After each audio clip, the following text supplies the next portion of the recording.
오늘 하나님께서 우리들에게 준비해 주신 말씀은 사도행전 9장 17절에서 31절 말씀입니다.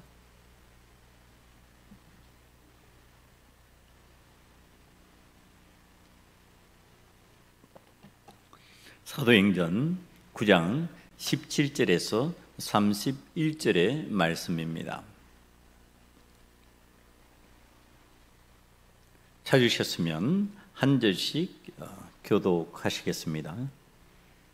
아나니아가 떠나 그 집에 들어가서 그에게 안수하여 이르되, 형제 사울아, 주 곧 내가 오는 길에서 나타나셨던 예수께서 나를 보내어 너로 다시 보게 하시고 성령으로 충만하게 하신다 하니,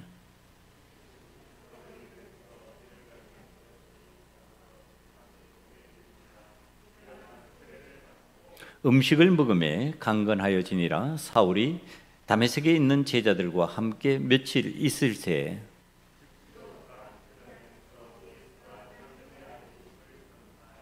듣는 사람이 다 놀라 말하되, 이 사람이 예루살렘에서 이 이름을 부르는 사람을 멸하려던 자가 아니냐. 여기 온 것도 그들을 결박하여 대제사장들에게 끌어가고자 함이 아니냐 하더라.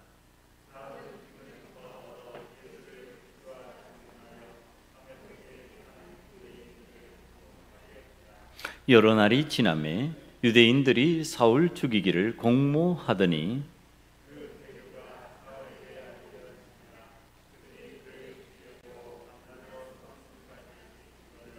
그의 제자들이 밤에 사울을 강주리에 담아 성벽에서 달아 내리니라.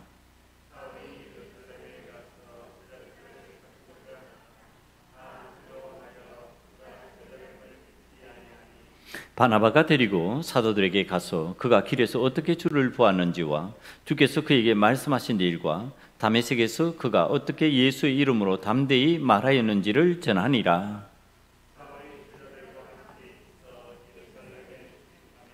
또 주 예수의 이름으로 담대히 말하고 헬라파 유대인들과 함께 말하며 변론하니 그 사람들이 죽이려고 힘쓰거늘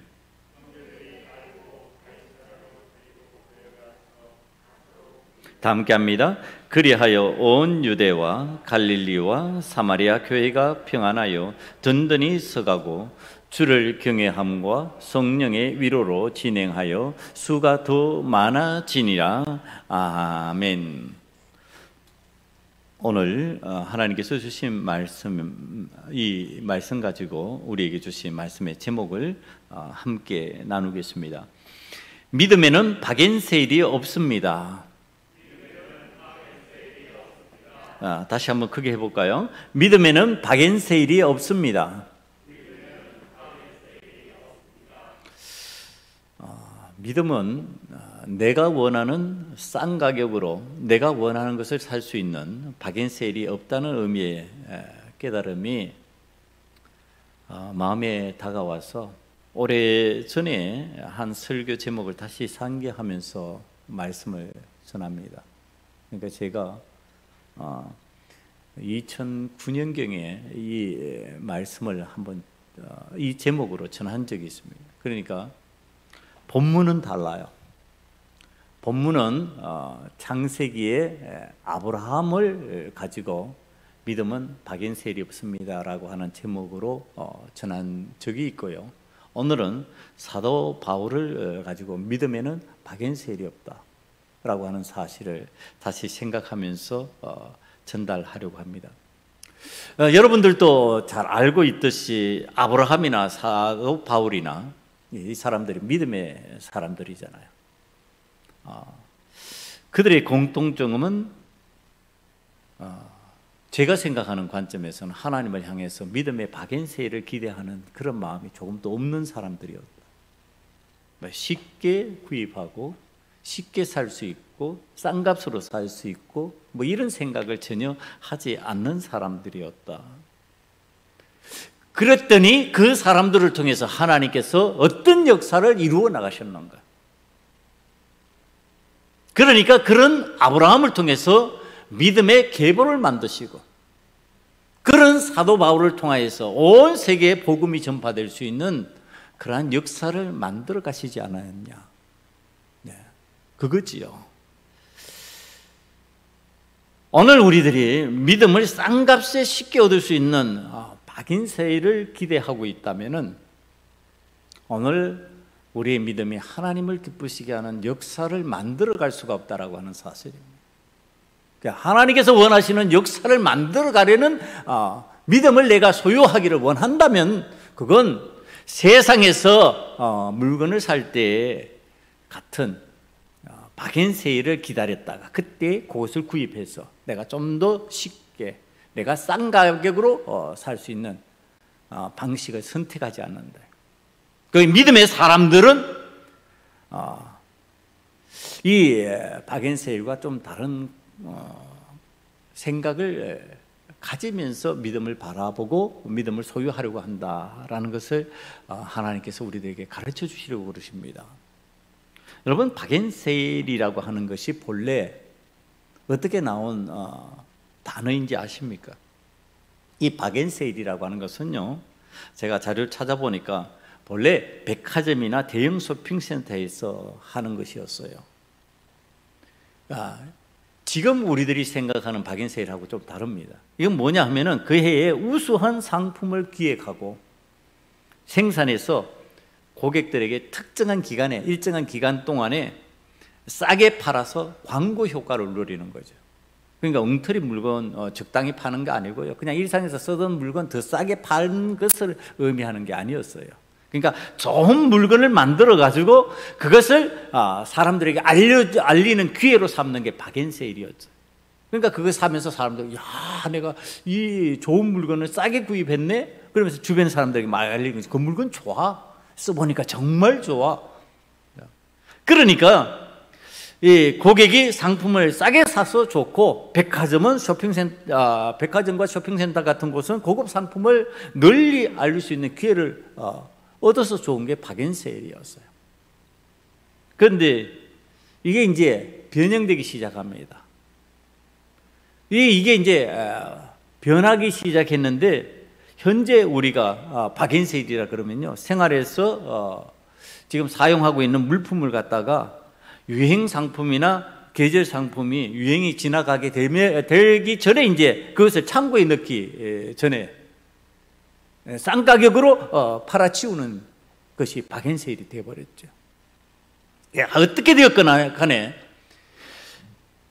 이 박앤세일이라고 하는 의미는 고객들의 입장에서, 물건을 사는 사람들의 입장에서는요, 싼 가격으로 물건을 구입할 수 있는 기회를 말합니다.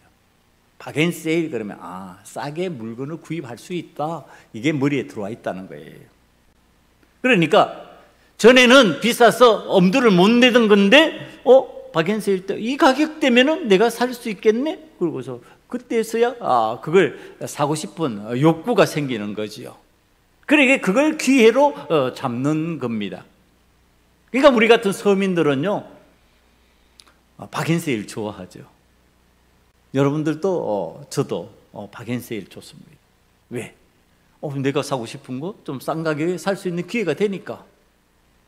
그리고 평상시에 쓰던 것도 좀 더 싼 가격으로 살 수 있으니까 박앤세일을 이용하는 습관이 있습니다. 그리고 내 삶에 채워가는 방식을 박앤세일이라는 것을 통해 가지고 할 때가 많이 있습니다. 자, 이게 세상 살아가는 익숙한 우리의 방법이에요. 자, 이 세상을 살아가는 익숙한 이 생활 방식이 신앙생활 가운데도 들어오면서 습관적으로 박앤세일을 하듯이 신앙인으로서 별 대가를 치르지도 않고 자신이 생각하고 기대하는 것을 믿음의 바구니에 담을 수 있다고 생각하는 것 같은 모습이 보인다는 겁니다. 하나님 앞에서 믿음의 생활을 하면은 치루어야 할 것이 있는데도 불구하고 그 값을 치르지 않고 좀 더 쉽게, 좀 더 싸게 구입해서 내가 신앙생활을 할 수 있을 것이라고 하는 착각을 한다는 거죠.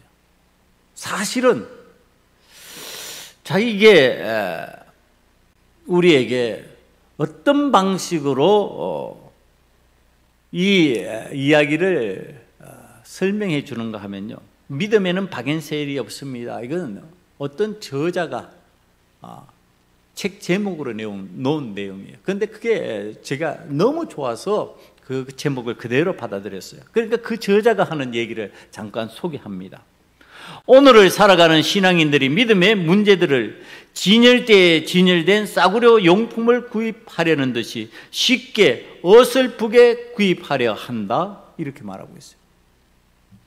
그게 진열대에 쫙 나열되어 있는 것 중에서 쉽게 내가 싼 가격으로 구입할 수 있는 것을 선택하는 기회로 삼는 그러한 바겔 세일의 신앙을 가지고 있다는 얘기를 하는 겁니다. 여러분, 그런 것인가요? 우리가 갖고 있는 믿음의 대상이 과연 그런 것이냔 말이에요. 싸게 흥정해서 내 삶으로 끌어들일 수 있는 성질의 것이냐는 거예요. 여러분, 가끔 희귀한 물품이 세상에 나옵니다. 그러면은 경매를 하는데요, 그 가치가 어마어마해요. 상상을 초월합니다. 그것이 희귀하기 때문에, 귀하기 때문에 어떤 값을 치르고라도 구입하겠다고 하는 사람이 달려드는 거죠. 그래서 그 물건값이 점점 올라가는 거죠. 그래서 상상도 할 수 없는 가격에 그 가격이 매겨집니다. 그 물품의 가격이 매겨집니다. 여러분, 우리가 하나님 앞에서 얻은 믿음의 역사, 구원의 은혜라고 하는 것이 싸게 적당히 구입할 수 있는 성질의 것이 맞냐는 거예요. 얼마나 귀하고 얼마나 소중한 것이냔 말이에요. 나에게 영생을 주시겠다는데, 나에게 천국의 자녀가 되는 기회를 주시겠다는데, 그것을 적당한 값으로 바꿀 수 있다고 생각을 할 수 있어요? 아니, 그렇게 할 수 없는 거죠. 이건 귀한 거잖아. 이건 소중한 거잖아. 이거는 쉽게 얻을 수 있는 것이 아니잖아요. 그러면 어떻게 해야 돼요? 어떤 값을 치러서라도 이것은 얻어야 되겠다, 이렇게 되는 거죠.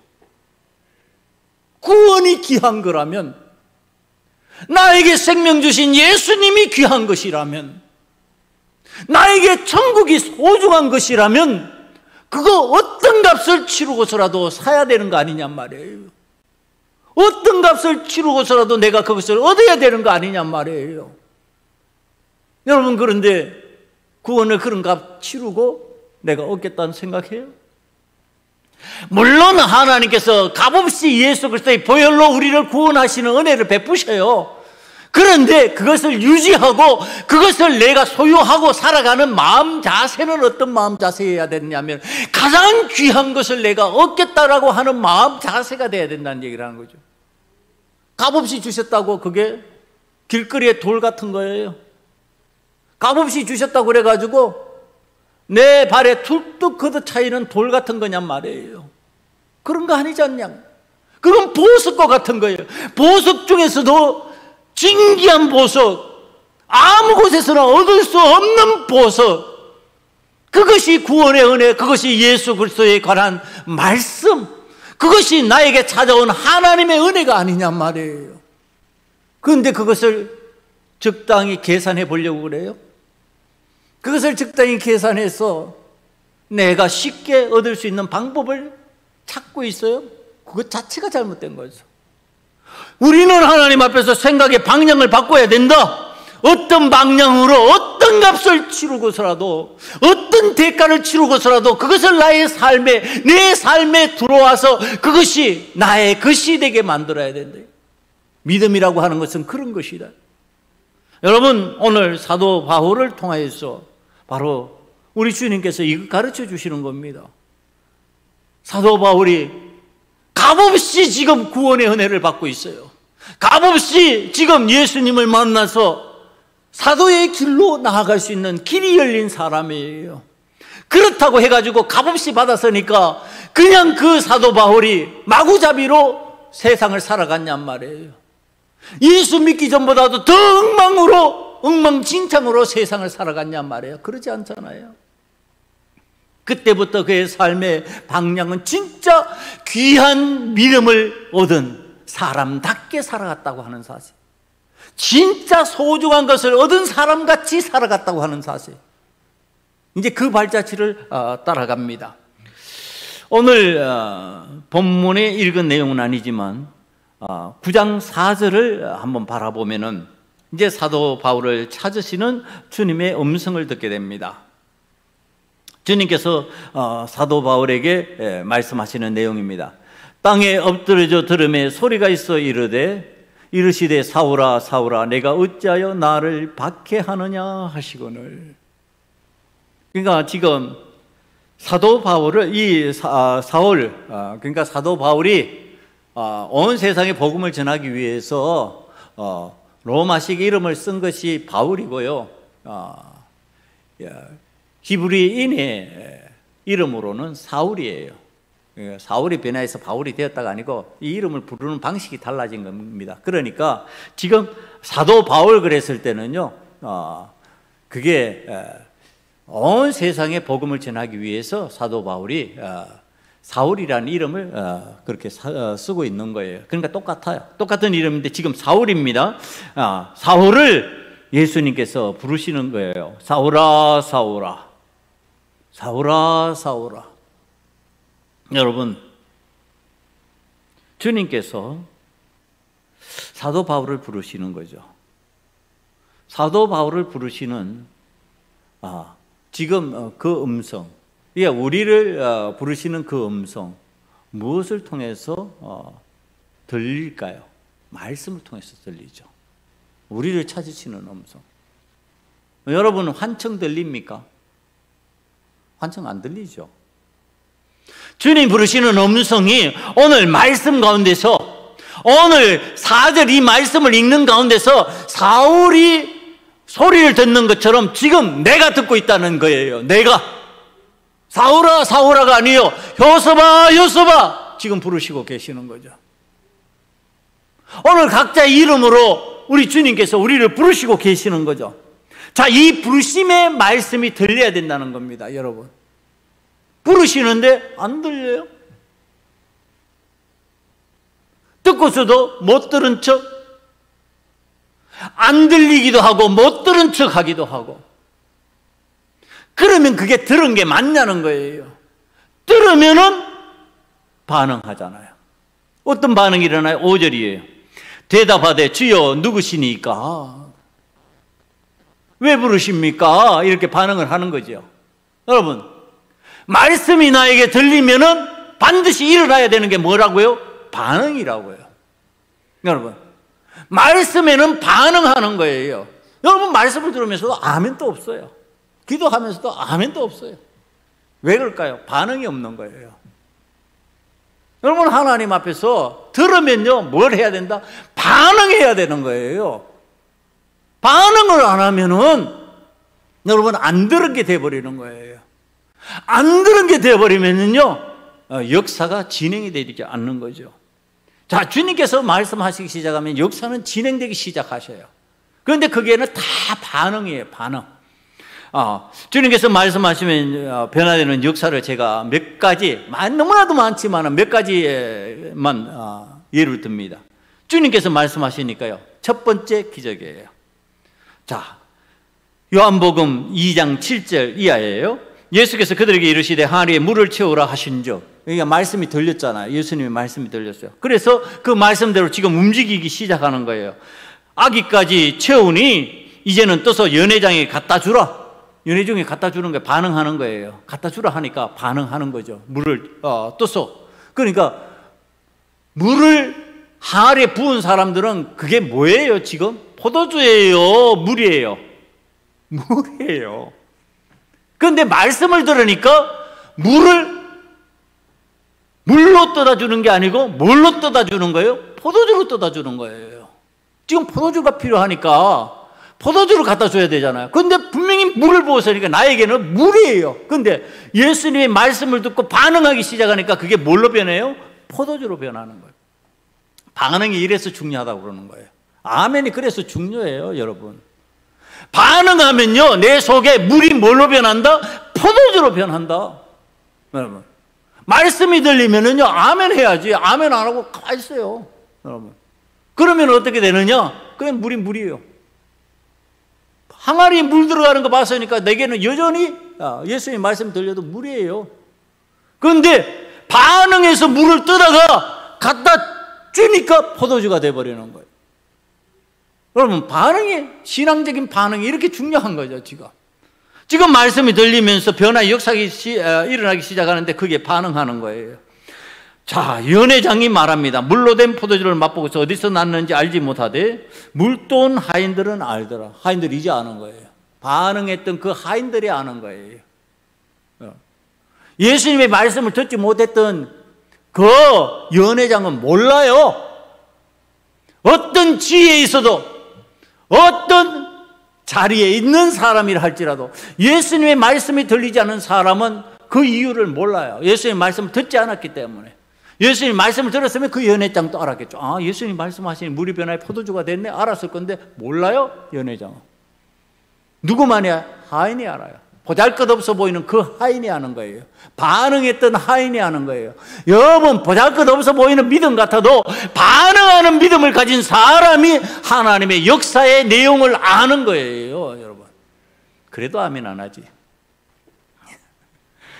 그 다음에 주님께서 말씀하시니요, 눈멀어 삶의 불편을 느끼며 답답해하던 사람이 새로운 열린 세계를 보게 됩니다.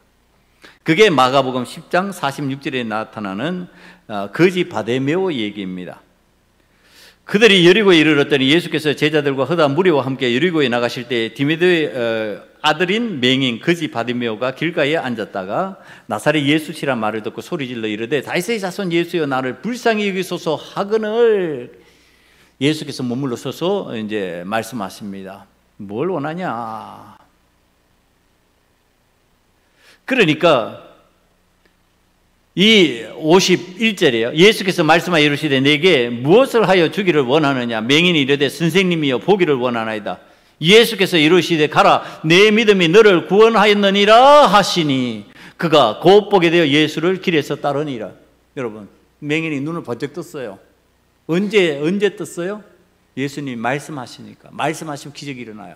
근데 예수님이 말씀하시는데 예수님이 먼저 묻잖아요. 네가 뭘 해주기를 원하냐? 그러니까 너 보기를 원하나이다. 반응이에요. 예수님이 물으시는데요, 묻거나 말거나 어차피 안 될 건데 뭐 내 인생 언제나 그 모습 그였고 내가 이때까지 뭐 거지로 살아오면서 뭐 제대로 된 게 있냐? 안 될 건데. 여러분, 그랬다면 어떻겠을까? 반응이 없었다면요, 역사는 일어나지 않는 거예요. 오늘 또 반응이에요. 반응하면서 보기를 원하나이다. 그러니까 보게 되는 거예요. 여러분, 오늘 믿음으로 주님의 말씀이 들리면 반응하시는 자가 되기를 간절히 축원합니다. 여러분, 이게 신앙적으로 굉장히 중요해요. 그 다음에 주님께서 말씀하시니까요, 나병 환자, 우리가 옛날에는 문둥병이라고 서양했던 그 단어예요. 그 지긋지긋한 거. 요즘에는 잘 못 보죠. 옛날에는요 가끔씩 봤어요. 가끔씩 그런 사람들이 보였다고요. 그러면은 하위에서 주변의 사람들이 어때요? 그래요. 그 나병을 알았던 시인이 한 얘기예요. 내가 가면은 그 복잡한 길도 대로가 된다고 그래요. 내가 그 길을 가면은 사람들이 나를 문둥병 환자로 아는 순간에 길이, 그 복잡했던 길이 확 다 열린대. 여러분, 그 지긋지긋한 치욕의 병이에요. 그런데 자, 이 나병 환자가 예수님께 나와 이르시되 주여 원하시면 저를 깨끗게 하실 수 있나이다. 마태복음 8장 2절에서 말하고 있어요. 그러니까 예수께서 손을 내밀어 그에게 대시며 이르시되 내가 원하노니 깨끗함을 받으라 하시니 즉시 그의 나병이 깨끗하여진지라. 예수님 앞에 자신의 삶의 내용을 내어놓고 나 안 됐어요. 그러나 주님께서 원하시면 됩니다. 주님. 그러니까 네가 원하는 대로 되라. 여러분, 오늘 내 삶에 지긋지긋한 게 있잖아요. 오늘 내 삶에 내가 어떤 사람이라는 것을 아는 순간에 대로가 열리는 것과 같이 확 길이 트여질 정도로 나를 사람들이 싫어하고 나를 공격하고 나의 삶에 그것으로 인하여 힘들어하는 상황이 온다 할지라도 주님께서 역사하시면요, 어떤 일이 일어난다고요? 그 지긋지긋한 삶에서 벗어나는 은혜가 임한다고요. 여러분, 이 은혜가 임한 그거 언제? 주님께서 말씀하시니, 주님께서 말씀하시니요, 중풍병자가 일어나요. 주님께서 말씀하시니 죽은 나사로가 살아나요. 여러분, 나사로가, 자, 이게 시체인데 이게 아주 재미있는 표현이에요. 자, 한번 이 내용을 한번 볼까요? 요한복음 11장 43절 이하에 있는 말씀이에요. 이 말씀을 하시고 큰 소리로 나사로야 나오라 부르시니, 주님이 말씀을 부르셔요. 나사로야 나오라 하고 부르시니, 지금 누구를 향해서 하는 거예요? 시체인 나사로예요. 죽은 나사로예요. 죽은 나사로를 향해서 부르시는데도 반응하니까 어떻게 돼요? 산자가 되어서 나오고 있는 거예요. 이게 너무 묘하지 않아요? 시체인데도 반응을 하는 거예요. 나 죽었는데 뭐, 나는 끝났는데 뭐. 여러분, 그러고 있으면 죽은 거예요, 그거. 죽은 것 같은데도 주님 부르시니까 아멘 그러고서 일어나서 나가니까 그가 산자가 되는 거예요. 이게 참 논리적으로 비논리적인데 맞는 말이잖아요. 여러분, 오늘 우리들이 신앙생활의 믿음이라고 하는 것은 이런 거예요. 주님 말씀하시면 어떻게 하는 것이다? 반응하는 게 믿음이다. 시체와 같은 내 믿음의 상태에서도 반응하면 역사가 일어난다고 내가 믿어지는 믿음, 그게 믿음이다, 여러분. 여러분, 이와 같이 주님의 말씀이 들리기 시작하면 새로운 역사가 만들어지기 시작하죠. 당연히 사도 바울도 이제 새로운 역사가 시작되는 겁니다. 자, 이제 새로운 역사가 시작되는 사울에게 들리는 말씀, 주의 음성의 내용을 한번 살펴볼까요? 주님께서 자, 이제 새로운 삶을 네가 살게 될 것이다. 이제 주님 말씀이 들리니까 새로운 역사로 나가게 될 것이다. 자, 이때 우리가 쉽게 생각하는 게 뭔가? 야, 이제 주님께서 나와 함께 하시니, 조금 전에 예로 들었던 많은 사람들의 모든 문제가 해결됐잖아요. 그렇죠? 뭐 문둥병 걸린 사람도 나았고, 앞을 못 보던 사람도 보게 되었고, 중풍병자도 걷게 되었고, 죽은 자도 살아났고, 문제가 해결 다 되었잖아요, 이거 지금. 자, 주님께서 말씀하시기 시작하시고 주님의 말씀을 들은 이 사도 바울에게도 과연 그러면 그런 현상들이 일어났을까요? 여러분, 지금 주님께서 말씀하시면 우리는 언제나 기대하는 게 뭐냐 하면, 내 문제가 해결되고 내가 힘들어하는 상황이 바뀌어지고, 자, 이건 뭐냐 하면요, 그 인생의 개인적 삶에서 은혜를 누리는 방식을 얘기하는 것이고요, 하나님의 역사에 동참하는 사람으로 살아갈 때는 상황이 달라져요. 그런 방식이 아니라는 얘기를 하는 거예요. 이게 무슨 얘기예요? 개인적으로 내가 하나님 앞에 은혜 받기를 원할 때는요, 그런 방식이 통할 수도 있어요. 그러나 하나님 앞에서 우리는 개인적으로만 살아가는 게 아니라 공동체 속에서 살아가는 교인이에요. 공동체 속에서 살아가는 하나님의 자녀예요. 그리스도인이에요. 그래 되면 달라진다는 얘기를 하는 겁니다. 여러분, 이게 이제 너무 중요한 차이예요. 내가 개인일 때는 하나님 앞에 복받고 문제가 해결됐고 이걸로 가능해요. 그런데 공동체 속에서 교인이 되고 그리스도인으로서 살아가겠다고 생각하는 하나님의 자녀가 되었다면 삶의 방식이 복받는 걸로 끝나냐? 이게 안 된다는 얘기를 하는 겁니다. 그게 바로 사도 바울이에요. 사도 바울은 예수님을 만남으로써 개인적인 문제를 해결하는 것으로 끝난 사람이 아니라는 얘기를 하는 겁니다. 그가 그리스도인 되었을 때, 그리스도인의 은혜를 받았을 때 어떻게 했느냐? 자, 이제 이 내용으로 들어갑니다. 그 내용을 살펴보니까 15절, 16절이 그 내용을 얘기하고 있어요. 그러니까 15절, 16절을 한번 읽어봅니다. 주께서 이르시되 가라, 이 사람은 내 이름을 이방인과 임금들과 이스라엘 자손들에게 전하기 위하여 택한 나의 그릇이라. 그가 내 이름을 위하여 얼마나 고난을 받아야 할 것을 내가 그에게 보이리라 하시니. 아니, 조금 전에 우리가 읽었던 내용들은 복을 받아서 문제가 해결되는 것인데, 믿음으로 문제가 해결되고 예수님의 말씀을 들으면서 문제가 해결되는데, 지금 예수님의 말씀을 들었는데요, 문제가 해결된 게 아니라 문제가 다가온대요, 지금. 어떤 문제요? 얼마나 고난을 받아야 할지, 많은 고난을 받아야 될 것을 지금 말씀하고 계시는 거예요. 그리스도인으로 살아간다는 것이, 지금 사명받은 사람들이, 여러분 오늘 우리들이 신앙생활을 하면서 하나님의 은혜를 받았다 그러면은 복 받는 것만 생각하기 때문에 뭐가 없어져 버렸어요? 사명이 없어졌어요. 사명이. 예수 그리스도의 사람이 되면은, 그리스도인이 되면은 구원의 은혜를 받고 복을 받았어요. 생명의 문제를 해결했어요. 내가 이전과 다른 삶을 살 수 있는 자가 되었어요. 그래서 그것이 나에게 복이 되었어요.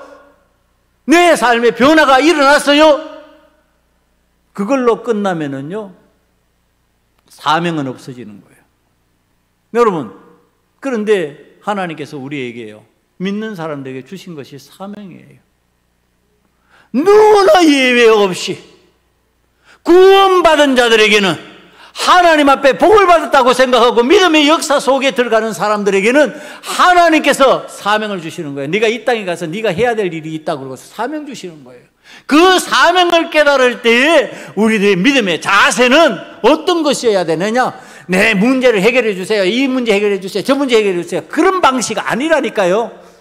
하나님께서 나에게 사명 주셨으니까 내가 그 사명 들고 나아갑니다. 그런데 어떤 거예요? 고난이라도 감당합니다. 자, 이 내용이에요. 여러분, 오늘 이 사도 바울이 듣는 이 소리는요, 이전의 사람들이 전혀 듣지 못했던 내용이에요. 여러분, 창세기부터 쭉 읽으시면서 사도 바울과 같은 이 사명을 받은 사람이 있는지 한번 살펴보세요. 없어요. 오늘 아주 구체적으로 하시는 게 뭐냐 하면은요, 내 이름을 이방인과 임금들과 이스라엘 자손들에게 전하기 위하여 택한 나의 그릇이라 그럽니다. 이방인이 등장을 해요. 이방인에게 복음을 전한다. 이거 이전에 상상도 할 수 없던 얘기예요. 생각하지 않는 얘기예요. 필요 없는 얘기였어요. 그런데 지금 이방인에게 복음을 전하기 위하여, 그게 누구의 귀에 들렸어요? 사도 바울의 귀에 들렸어요. 그건 무슨 얘기냐 하면은, 사도 바울의 귀에 그게 들어왔다는 얘기는요, 사도 바울이 그것을 이해한다는 얘기래요. 그 말뜻을. 너가 이방인에게 복음을 전해야 되겠다. 여러분, 예수님의 제자도 이거 받아들이는 게 쉽지 않았어요. 제자 베드로도요, 처음에는 이방인과의 교제, 그것 때문에 숨겼다니까요. 사람들이 오니까 숨겼어요. 피했어요. 그래서 사도 바울한테 책망을 받았어요. 아니, 그 숨길 일이요? 이렇게 된 거죠. 그런데 사도 바울은 그것을 받아들이는 거예요. 받아들일 귀, 알아들을 귀가 있는 거예요. 그러니까 말씀이 들어오면 어떻게 해야 된다? 그걸 알아들을 수 있는 사람이 됐다. 이건 뭐냐면 아멘으로 순종해야 된다는 얘기를 하는 거예요, 지금. 안 그러면 내게 안 들어온다니까. 그럼 깨달아졌다. 깨달아졌다면 뭐 해야 된다고? 순종해야 된다고요, 여러분. 깨달아지고서도요, 불순종해요. 내가 힘들다고 안 한다고 그래요. 못하겠다고 그래요. 그러면은 하나님의 말씀을 안 들은 것과 같이 되어버린다는 거예요. 필요 없는 말씀이 되어버린다는 거예요. 내가 말씀을 듣고 그게 깨달아져요? 그러면 아멘 하는 거죠. 아멘 하니까 사도 바울은 그때부터 어떤 사람, 이방의 사도가 되는 거예요.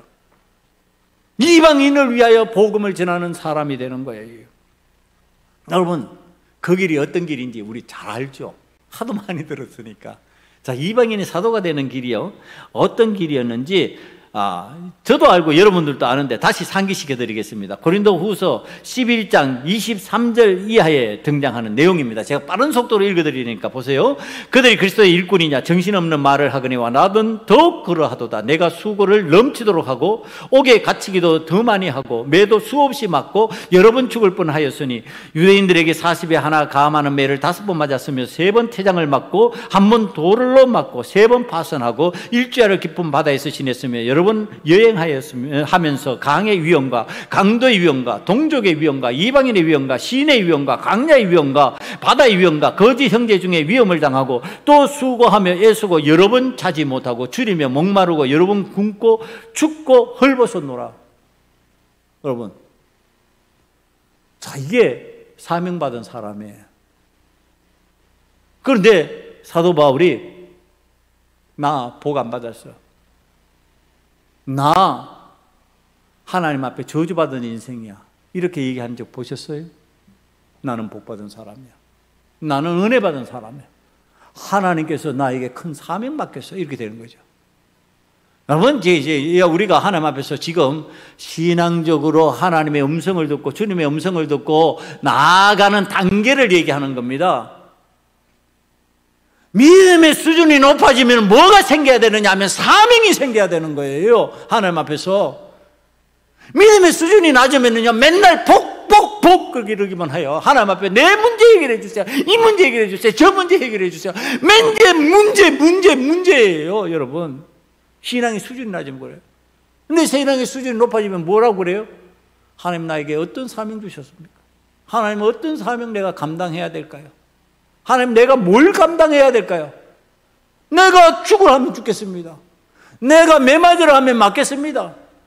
내가 그 일을 위하여 부르심을 받았다면 내가 그 일을 하겠습니다. 이렇게 되는 겁니다. 그러니까 여러분, 지금 유대인 중에 유대인으로서 그가 가지고 있는 지위, 그가 갖고 누리고 있던 모든 것 다 내려놓아 보는 거죠. 분토와 같이 여겼다고 그러죠. 여러분, 정말 먼지와 같이 불필요한 것으로 내 몸에서 떨어내버리는 거예요. 그거 아무것도 아니다. 주님의 복음을 위해서 사명받은 자로서 내가 살아가려면 그런 것은 별것 아닌 것으로 여긴다. 그런데 별것 아닌 것으로 여기면서 살아가는 사람이 얼마나 되냔 말이에요. 여러분, 오늘 또 여전히 내 믿음의 수준은 박앤세일을 원하는 믿음의 수준. 그래서 내게 좀 좋은 것이 들어오면 좋아서 어쩔 줄을 모르고, 조금 힘든 것이 들어오면 죽겠다고 난리를 치고. 여러분, 그게 하나님 앞에서 사명받은 사람의 모습이냐는 거예요. 아니, 이거는 목회자들에게서도 제가 발견을 해요. 아니, 하나님 앞에서 사명받아서 목회자 되겠다면서 목회자 되었다는데 뭐 좀 좋은 게 들어오면 좋아서 난리를 치고, 좀 안 된 것 들어오면 목회 못하겠다고 아주 그냥 고개를 떨구고 난리를 치고. 하나님 앞에서 그거 맞냐는 거예요. 그거 아니지 않냐는 거예요. 오늘 사명을 받았으면은 그것이 하나님 앞에서 복이라고 은혜라고 깨달아지는 순간에 내가 죽어도 주를 위하여 살아도 주를 위하여 주님께서 하신다고 하면은 나는 다 망해도 좋습니다. 주님 영광을 위해서라면요. 여러분, 그렇게 나가는 거 아니냔 말이에요. 그런데 그렇게 하면 망하는 거 봤어요, 여러분? 안 그렇잖아요. 우리가 처음에서 알잖아요. 그런 믿음으로 나아가는 사도 바울이 수치를 당하고 곤욕을 당하다가 그래서 그 인생 비참하게 끝났냐 말이야. 존귀와 영광을 받잖아요. 세계 복음이 전해지는 곳곳마다 사도 바울의 이름이 안 들어가는 데가 어디 있어요? 여러분, 복음 전하는데 사도 바울이 표본이 안 되는 데가 어디 있냐고요? 여러분, 그 사도 바울 되잖아요. 오늘 하나님께서 지금 이 사도 바울을 통해서 우리에게 가르쳐 주시는 믿음의 변화의 방식. 여러분, 이 사명 감당하는데, 그럼 사명 이제 감당하는데, 그럼 사명 감당하려면 어떻게 해야 될까요? 사명 감당하고 싶은데요. 사명 감당하려고 하면은요, 그냥 됩니까? 그냥 안 되는 거죠. 사명 감당하는데 그냥 된다고 그러면요, 다 사명 감당하게요. 사명 감당 그냥 못해요. 사명 감당하려면은 우리들이 어떻게 돼야 되는지 오늘 본문으로 들어가서 이제 본문 17절에 얘기합니다. 본문을 다 같이 읽습니다. 아나니아가 떠나 그 집에 들어가서 그에게 안수하여 이르되, 형제 사울아, 주 곧 내가 오는 길에 나타나셨던 예수께서 나를 보내어 너로 다시 보게 하시고 성령으로 충만하게 하신다 하니. 자, 사명 감당하면서 뭐예요? 자, 이 성령 충만하게 만드십니다. 여러분, 기도할 때 여러분 정말 하나님 앞에 구하십니까? 하나님, 내가 성령 충만하게 해달라고. 성령 충만한 사람으로 살게 해달라고, 오늘 또 성령 충만하게 해달라고. 그래도 세상에 나가서 실수하고 실패할 때가 많아요. 그럼 기도도 안 해요. 성령 충만하기를 기도하는 사람 별로 보지 마세요. 뭐 이거 필요합니다, 저거 필요합니다, 이런 거는 많이 하는데, 성령께서 내 삶에 들어와서 나를 지배하시고, 성령께서 나를 다스려 주시고, 성령께서 나를 인도하여 주시고, 성령 충만으로 말미암아 내가 능히 살아가게 만들어 달라고 기도하는 사람 별로 못 봤다니까요. 여러분, 성령 충만 기도해야 돼요. 성령 충만해야 된, 성령 충만하면 그가 그때부터 사명을 감당하는 사람이 되는 거예요. 성령 충만하니까 그때부터 어떻게 되었느냐면 20절로 넘어갑니다. 즉시로 각 회당에서 예수가 하나님의 아들이심을 전파하니, 성령 충만하면 저절로 되는 거예요. 이게 이제 여러분, 왜 전도가 안 될까? 성령 충만하지 않으면 안 되는 거죠. 아유, 성령 충만 받아야죠. 받아야죠. 성령 충만 안 받으면요, 전도 안 되는 겁니다. 전도할 수가 없게 돼 있어요. 전도할 수 없는 사람이 되어버리는 겁니다. 성령 충만해야지 지금 사도 바울이 복음을 전파하는 것 같이 복음을 전파할 수 있게 되는 거예요. 사랑하는 성도 여러분, 여러분들과 제가 성령 충만으로 살아가는 은혜가 임하기를 간절히 축원합니다. 여러분, 성령 충만하면요, 마귀가 장난 못 쳐요. 마귀가 여러분들을 흔들지 못해요. 여러분들이 나아가는 것을 해방하지 못해요. 그런데 성령 충만하지 않으면요, 해방해버리는 거예요. 자, 이 사도 바울이 성령 충만하니까 전과 다른 180도 달라진 삶의 모습을 보입니다. 그래서 사도 바울이 복음을 전하잖아요. 전에는 복음 전하는 사람을 잡아들였다가 복음을 전하는 사람이 되면 180도 달라진 거지요. 성령 충만하면 180도 달라진다는 얘기를 합니다. 여러분, 나 바뀌어야지. 아니, 인간적으로 아무리 바뀌어야지 안 바뀌어요, 여러분. 바뀌는 사람 거의 없어요. 그런데 바뀌는 사람이 있어요. 어떻게 하면 바뀌냐? 성령 충만하면 바뀌어져요. 여러분, 딴 거로는 안 바뀌어진다니까. 사람의 성품, 사람의 습관, 사람의 모습 안 바뀌어져요, 여러분. 아무리 노력해도 안 바뀌어져요. 저도 인간적으로 노력 많이 하는 것들이 있어요. 그런데 잘 안 바뀌어져요, 여러분. 저도 아주 좀 독하게 하는 사람들 중에 한 사람인데도 안 바뀌어진다니까, 인간적으로는. 근데 어떻게 하면 바뀌어져요? 성령 충만하면 바뀌어져요. 딴 거 없어요. 여러분, 내가 왜 안 바뀌어지냐? 간단해. 성령 충만 안 하기 때문에 그래요. 성령 충만하면 바뀌어져 버려요. 성령 충만하면 삶이 바뀌어져요. 성령 충만하면요, 생각이 바뀌어져요. 성령 충만하면요, 하나님 앞에서 전에 없던 능력을 행하는 자가 돼요. 여러분, 하나님 앞에서 성령 충만하시기를 간절히 축원합니다. 그래서 전과 다른 방식. 자, 이 사도 바울이 숨어서 하는 것이 아니라 당당하게 하니까 놀랐죠. 전에 이 사울과 한편이었던 사람들, 유대인들이 깜짝 놀란 거예요. 아니, 저게 전에는 한편인 줄 알았는데, 아니, 저렇게 해? 저렇게 예수 그리스도의 복음을 전해? 놀라서 당혹해 합니다. 야, 그러면서 저거 이상하지 않아? 저거 의심스러운데? 저거 의아해? 고개를 갸우뚱갸우뚱거리는 거예요. 여러분, 성령 충만해서 살아가면요, 이해 못하는 사람들 많이 있습니다. 이해 못합니다. 성령이 같이 충만하면 이해가 되는데, 성령 충만하지 않은 사람이, 성령 충만한 사람이 하는 일을 이해를 못합니다. 이해가 안 됩니다. 이상한데 왜 저렇게 할까? 왜 저렇게 할까? 여러분, 성령 충만해서 하는 이 사도 바울의 일을 성령 받지 못했던 유대인들은 도무지 이해할 수가 없었습니다. 고개를 갸우뚱거립니다. 그러면서 저거 이상하니까 죽여버려야 되겠다, 이렇게 되는 겁니다. 여러분, 성령 충만한데요, 어떤 일이 생긴다고요? 죽음의 위협이 찾아온다고요. 죽이겠다고 하는 사람까지 생긴다고요. 성령 충만해서 뭐 하는데? 예수 믿고 구원받으라고 기쁜 소식 전해주는데, 그런데 죽여버리겠다는 거예요, 여러분. 여러분, 이거 성령 충만하지 않으면 성령 충만한 사람을 이해를 못하는 거예요. 그리고 죽이겠다고 하는 상황까지 생겨요. 그런데 그렇다고 해요 숨어요? 그렇다고 해요 피해요? 아니, 더 큰 소리로 외치는 거예요. 더 큰 소리로 주의 복음을 외치는 거예요. 29절로 넘어갑니다. 오늘 끝절이 있는 부분으로요. 또 주 예수의 이름으로 담대히 말하고 헬라파 유대인들과 함께 말하며 변론하니 그 사람을 죽이려고 힘쓰거늘. 담대히 말하는 거예요. 죽이려고 하는 것도 다 알아요. 때로는 형제들이 그를 달아서 피하게, 피신하게도 막 만들어줬어요. 자, 여러분, 이게 사도 바울의 삶의 세계의 모습이에요. 무슨 헐쯤하게 헐값에 살 수 있는 무슨 물건 구입하듯이 믿음 생활을 했냐고요? 그렇게 안 했어요. 목숨 내 걸고 하나님 앞에서 지금 우리 주님께서 원하신다면 내가 그 일을 하겠습니다. 망설임 없이 하겠습니다. 내가 값을 따지지 않고 그 값을 지불하겠습니다. 여러분, 사도 바울의 마음이 이것이었어요.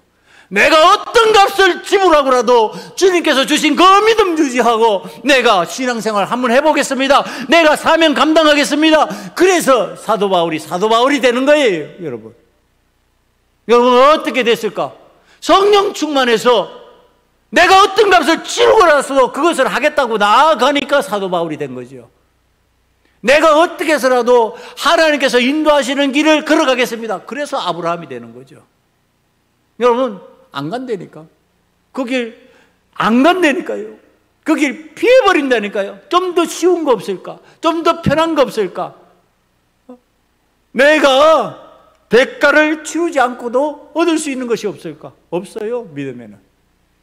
믿음에서 하나님께서 주신 사명을 제대로 감당하고 살려고 하면요, 어떤 값을 치르고서라도 하나님 앞에서 그거 감당하고 나가는 거예요. 제가 아주 곤욕을 당하며 힘드는 순간들이 있었다는 거예요. 여러분들도 뭐 아시는 분도 아실 거예요. 그런 순간들에 제 마음에 어떤 결심을 하고서 그 일들을 경험했느냐면요, 뭐 여러분들 앞에서, 하나님 앞에서 말씀을 전하면서 거짓말을 못 하잖아요. 죽으면 죽으리라요. 이러다가 죽으면 죽겠다. 혹이나 내 가족 중에서 이것을 감당 못하고 죽는 사람이라면 그것도 감당하겠다. 그러면서 그걸 통과한 거예요, 여러분. 그러니까 그 마음 가지니까 흔들림이 없었어요. 왜 흔들림이 없었을까? 아니, 죽기를 각오했는데 뭐 흔들리겠냔 말이에요. 안 흔들리죠. 어떤 상황이 돼서도요. 어떤 일들이, 어떤 조건들이, 어떠한 것들이 공격해와도요, 안 흔들리는 거예요. 죽겠다는데요. 그거 감당하겠다는데. 여러분, 오늘 하나님 앞에서 우리가 믿음을 어떤 값을 치르고 내가 하나님 앞에서 유지하기를 원하냔 말이에요. 믿음을 유지하는데 무슨 그렇게 헐값으로 쉽게 믿음을 유지하려고 하는지, 편하게 유지하려고 하는지. 하나님 앞에서 세상에 무슨 조건들이 그렇게 많아요? 무슨 이유가 그렇게 많아요? 여러분, 신앙생활을 하는데, 아니 자녀의 문제, 아니 돈의 문제, 건강의 문제, 아니 뭐 문제 투성이에요, 여러분. 그것이 치여서 어쩔 줄을 몰라 하는 거예요. 어머나, 하나님 앞에서 내가 어떤 값을 치르고라도 내 믿음을 지키겠다고 하면은요, 그런 것들이 문제가 되지 않아요. 그런 것들이 전혀 나를 가로막지 못한다고요, 여러분. 하나님 앞에서. 오늘 신앙이라고 하는 이 삶이라, 그 삶이라고 하면 그 속에 믿음이 있어야 되는데, 그 믿음은 백화점의 박앤세일에서 살 수 있는 무엇을 찾는 것이 아니고요, 목숨을 걸고서라도 지켜나가는 것이, 그것이 믿음이에요, 하나님 앞에서. 그 믿음을 간직하고 살아갈 때 우리는 싸구려 신앙인이 되지 않는 거예요. 왜 오늘날 한국에, 전 세계에 싸구려 신앙인들이 이렇게 많으냐? 싸구려로 구니까 싸구려 신앙이지. 내 믿음이 하나님 앞에서 보석과 같고 정금과 같이 귀한 것을 붙잡기 위하여 어떤 값을 치르고서라도 내가 그것을 내가 얻어야 되겠다고 생각하는 믿음이면 그 믿음이 고귀한 믿음이 아니겠냐는 거예요. 그 믿음을 하나님께서 지켜주시지 않겠느냐는 거예요. 그 믿음에 하나님께서 은혜를 베푸시지 않겠냐는 거예요. 싸구려 믿음이요, 천박한 믿음이 되어버리니까, 값싼 믿음이 되어버리니까 여러분 너무 쉽게 버리는 거죠. 여러분 그렇지 않아요? 공짜로 얻은 거요, 귀하다 귀하다 그러고 보관하는 사람 없어요. 공짜로 얻은 것을 그냥 쉽게 버려요. 비싼 값에 지불하면요, 그 어쩔 줄은 몰라 하면서 보관하려고 그래요. 여러분, 오늘 우리들이 하나님 앞에서 예수 그리스도를 믿음으로 구원받았다고 하는 이것을 갖다가 귀한 것으로 여기고 내가 그것을 내 삶에 받아들이고 내 삶에 그것으로 기준을 삼는다면요, 믿음 생활 함부로 할 수 없죠. 고귀한 믿음 생활하는 거죠. 어떤 상황에도 흔들리지 아니하고, 어떤 조건에서도 흔들리지 아니하고, 어떤 환경에도 굴복하지 아니하고, 오직 예수, 오직 여호와 하나님을 바라보면서 마지막까지 승리할 수 있는 사람이 된다고 하는 사실, 여러분 그것을 믿음으로 받아들이시고 오늘 여러분과 제가 사도 바울과 같이 고귀한 믿음의 사람으로 하나님 앞에서 살아갈 수 있는 은혜가 넘치시기를 간절히 축원합니다. 기도하시겠습니다. 아버지 하나님, 믿음에는 박앤세일이 없다라고 하는 사실을 하나님께서 말씀해 주셔서 고맙습니다. 감사합니다. 아버지 하나님, 너무 쉽게 믿음 생활을 자꾸 하려고 합니다. 힘든 거 있으면 그것 때문에 믿음을 버려버리려고 하고, 답답한 것이 있으면 그것 때문에 믿음을 떠나서 문제를 해결하려고 하고, 환경이 좀 어려워지면은 그것 때문에 믿음을 버리고 환경이 더 좋은 것을 선택하려고 하는 우리들의 모습 많이 발견합니다. 아버지 하나님, 우리들의 믿음은 보석과 같이 구원받은 믿음이라고 하는 사실을 하나님 앞에서 깨닫게 만들어 주시고, 사명 잘 감당하면서 하나님께서 주신 사명으로 하나님 앞에서 보석과 같은 믿음을 가지고 움직일 수 있는 우리 소금언약교회 성도들이 다 되게 만들어 주시옵소서. 예수님 이름으로 감사하며 기도드리옵나이다. 아멘. 찬송.